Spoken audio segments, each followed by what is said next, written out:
Aujourd'hui. Donc là, je suis vers mon albergue.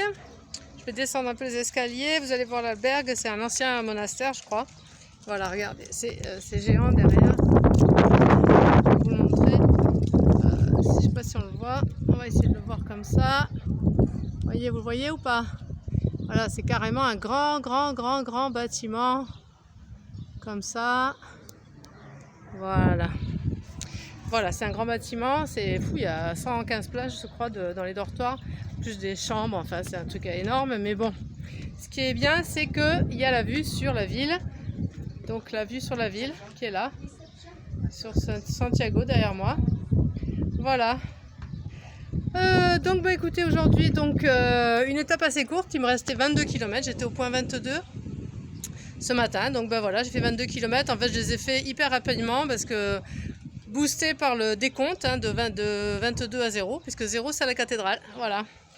Donc c'est vrai que l'arrivée à la cathédrale c'est assez magique parce que déjà c'est une place immense, il y a il y a du monde, il y a tout le monde qui est en train de regarder la cathédrale, qui s'assoit par terre, qui pleure, qui parle, bon voilà, c'est un lieu un peu particulier.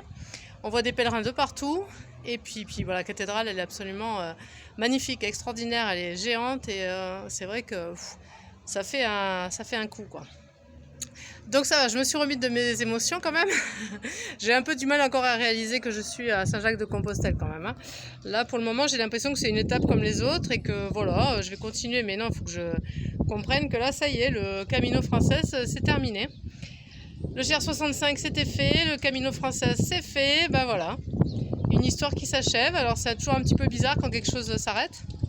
Donc je pense qu'il y a un peu les deux émotions qui se mélangent, la joie d'avoir réussi parce que j'y croyais pas vraiment. J'espérais, mais j'avais peur que mon physique me lâche, quoi, ou même le mental, parce qu'il y a eu des moments où ça a été dur d'être loin de la famille et des amis. C'est vrai que ça c'est compliqué quand on est seul surtout. Voilà, parce que vous me voyez tous les jours sur la vidéo. Vous voyez les photos, vous voyez plein de choses, mais moi en fait toute la journée je vous vois pas, je vois personne. Enfin je vois plein de gens mais aucune personne connue, donc c'est vrai que il y a quand même cette chose de se retrouver avec soi-même et voilà. Donc hier on a fait super, j'ai bien fini la journée parce que c'était quand même la dernière étape vraiment du cheminement, puisqu'aujourd'hui c'était l'étape ultime mais avec l'arrivée. Et puis on voyait plus personne aujourd'hui, c'était chacun pour soi vraiment, c'était beaucoup plus silencieux sur le chemin. Je pense que les gens commençaient à réaliser que c'était la fin quoi.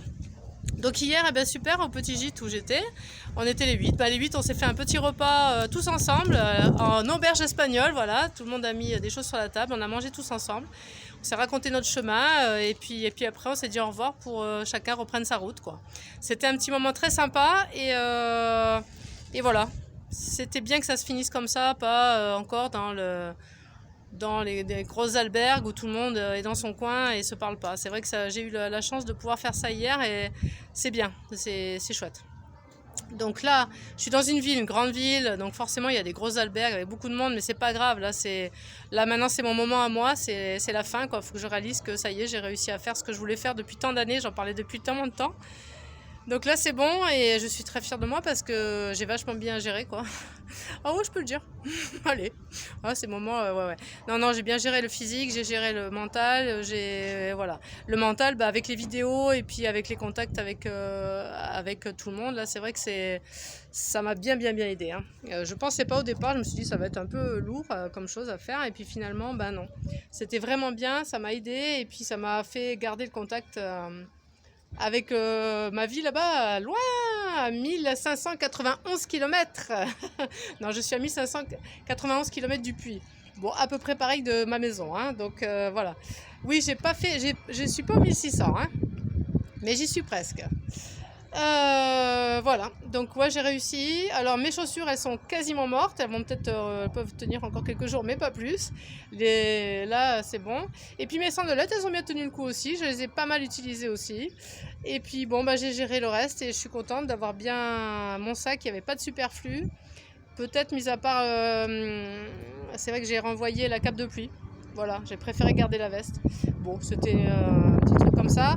Après, le reste, nickel. J'ai rien eu en trop, rien eu en... J'ai manqué de rien, donc j'avais bien géré le sac. J'ai bien géré le physique avec les repos qu'il fallait et puis et le mental avec les vidéos. Donc Comme ça, trop bien, je suis trop contente. Et puis en plus, bon bah aujourd'hui j'ai eu un cadeau formidable, déjà l'arrivée à Santiago, ça c'est sûr. Et puis surtout que je suis allée directement à la messe des pèlerins pour voir un peu ce que c'était, quoi, puis commencer à voir la cathédrale. Mais bon, j'ai pas vraiment visité, je visiterai mieux tout demain. Et puis la messe des pèlerins a démarré, et bon, je suis restée. C'était assez solennel, c'était chouette. Et puis il y a eu le... Et oui, j'ai eu le cadeau d'avoir le Butafumedo et ça c'est waouh, c'est un cadeau extraordinaire parce qu'ils le sortent pas souvent, ou même quasiment jamais. Donc voilà, c'était pour moi, c'était voilà, c'était le cadeau du jour. Je reviens pas encore parce que j'avais vu les vidéos sur internet et à chaque fois on disait qu'il fallait tomber dessus, que c'était la chance quoi. Donc j'ai eu la chance, mais de toute façon, c'est vrai que quand on fait le bilan de mon chemin depuis le puits, j'ai eu la chance avec moi, quoi, vraiment. C'est-à-dire qu'il m'est rien arrivé de fâcheux. Bon, j'ai eu le petit problème de l'appareil photo, mais que j'ai réglé très rapidement. Bon, et puis c'était un problème technique, j'étais pas en danger, il n'y avait rien de particulier. J'ai manqué de rien, j'ai tout bien géré, il m'est rien arrivé, je suis pas tombée, je me suis pas blessée, j'ai eu des douleurs musculaires, oui, ça c'est sûr, mais très légères et qui ont vraiment pas empêché de marcher. J'ai eu une petite ampoule au début qui m'a duré 2 jours. Non, vraiment, j'étais bénie des dieux, quoi. Voilà, donc voilà, c'est super. Je suis trop contente que tout soit super bien passé. Et voilà, donc là, ben écoutez, là je vais manger là au gîte, il y a une cuisine, donc je vais manger là pour me reposer, un peu me poser. Demain, j'irai visiter Santiago, faire la touriste un peu, parce que j'aime bien aussi, hein. Et puis je vous dis pour la suite, ok? Si je rentre tout de suite à la maison ou si je me tente d'aller voir la mer. Voilà, je vais voir ça. Puis surtout, il faut que je me réfléchisse aussi au retour parce que entre le bus, le train, j'hésite, je sais pas trop. Faut que je vois les horaires, faut que je m'organise un peu. Voilà, je suis encore en réflexion. Donc je vous tiens au courant. Écoutez, et puis ah oui, j'ai oublié de vous dire, un grand merci pour tous ceux qui m'ont suivi, tous ceux qui m'ont soutenu tout le long, les petits messages d'encouragement tout le long et surtout maintenant à l'arrivée là. Ça m'a fait vraiment, ça m'a fait du bien de savoir qu'il y avait des gens qui pensaient à moi, qui me suivaient de loin, voilà. Et puis je fais des gros bisous à toute ma famille et puis voilà, je vous aime tous. Voilà. Ciao ciao. Bye bye.